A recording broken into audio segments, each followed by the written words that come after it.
seize the day. We got some crazy games to play today. Game Away!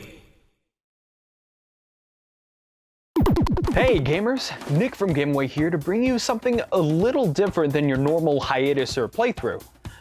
No, actually we're going to be taking a look at this interesting product that allows you to increase the visual clarity of the Nintendo GameCube dramatically without shelling out hundreds of dollars on various peripherals.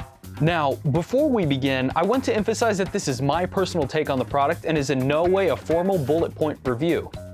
I also want to thank William Borgschatz for telling me about this and even sending me the product to test out. The purpose of this video is to deliver a hands-on experience and a comparison for the people at home who may not have even heard of this product before. The Nintendo GameCube is probably my favorite platform right next to the Nintendo 64 due to the amount of really innovative and fun titles that practically raised me to be the gamer I am today. Mario Sunshine allowed me to explore a vast island that was much bigger than its predecessor, Resident Evil 4 gave me a taste of the future of action horror games, and Star Fox Assault gave me an exciting story narrative and a much more realistic feeling of shooting baddies in space. They all looked amazing on those shiny new standard definition CRT TVs in the early 2000s. However, with just about everyone owning an HD TV nowadays, playing on a standard definition console isn't a very pleasant experience. Seriously, try playing your peasant console games on an HD TV and you'll be slightly disgusted at the input lag and the horrible resolution. The 640 by 480i pixel resolution of the purple little lunchbox was acceptable back in the early 2000s, but it's 2017. It's time to bring that classic console to modern times with the advancements of technology. And thanks to the GC Video Plug and Play, we can now answer those players. But Nick, what is the significance of this device and why should I care? Couldn't I just buy some of the GameCube remasters on the Wii U? Couldn't I just play GameCube games on the Wii? Yes, you very well could. But before you go typing away in the comments, grab your Wavebirds because we're going to go back in time for a little comprehensive history lesson. When the Super Nintendo was released in 1991, it was the first Nintendo platform to introduce their proprietary video port that would be used on future Nintendo platforms up until the GameCube. It is more commonly known as a composite cable. Each of the consoles that supported this cable outputted at different resolutions.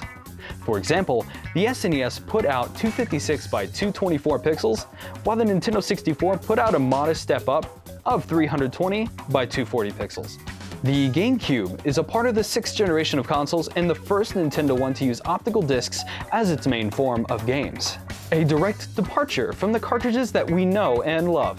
To think that on this tiny disc exists a world much bigger than the ones on these bulky plastic relics.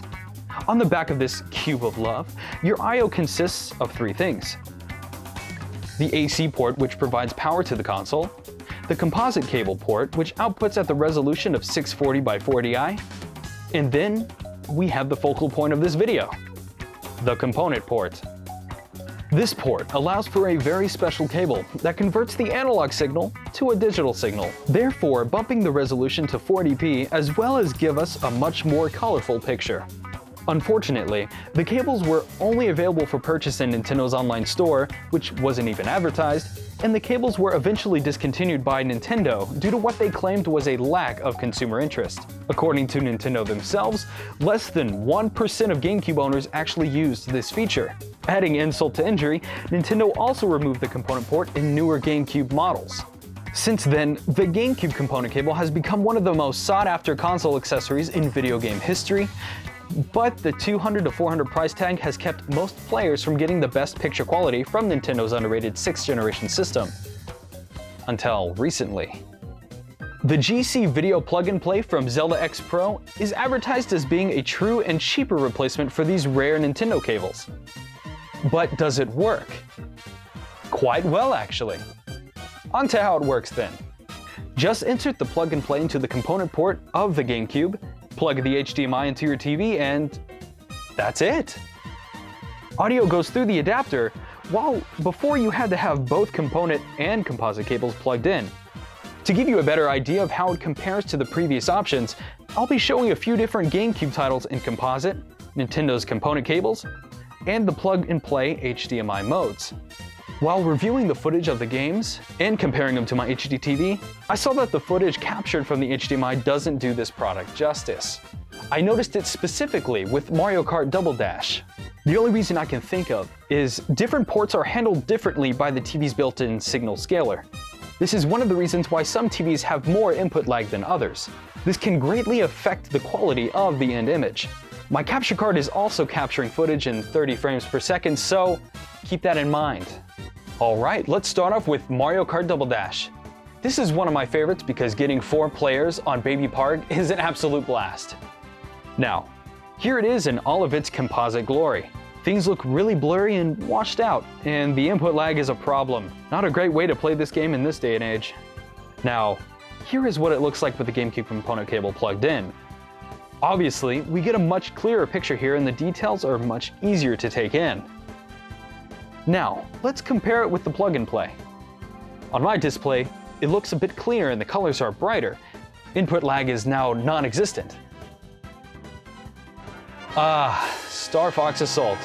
I have a lot of love for this title, but that seems to be an unpopular opinion. So, with the composite, you're getting the same old blurry image with that input lag. And now, here's the component image. Obviously, this is a huge upgrade. It looks a heck of a lot better now, so let's see how it looks with the HDMI collection. And it looks similar on the capture footage, but on my TV it looks a bit better. Input lag is also gone. Ooh, I forgot to mention, the Plug and Play has an on-screen menu which you can pair almost any TV remote with it and change a lot of settings. Some of these include settings like switching to the European standard at 576p at 50 Hz.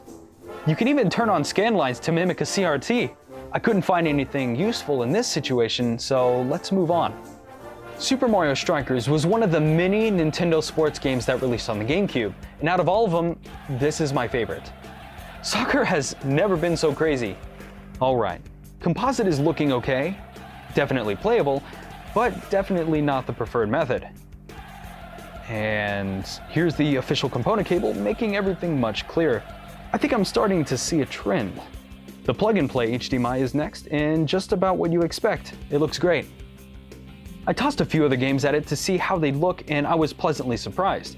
Platformers, and especially text-heavy games like Baten Kaitos and Eternal Darkness, benefited from the resolution bump. Did I mention that this benefits Game Boy Advance games? Using the Game Boy Player add-on, you can now play your favorite Game Boy Advance games with a much clearer picture. For $100, you get a product that's exactly as advertised. A replacement for your composite signal, and it goes for a third of what the expensive GameCube component cables go for. It's also important to note that component and composite signals are starting to be phased out in televisions, and if this is any indication, this product is a no-brainer. Hey, thank you for watching my impressions video for the GameCube Plug and Play. If you liked what you saw, you know what to do. If not, tell us why.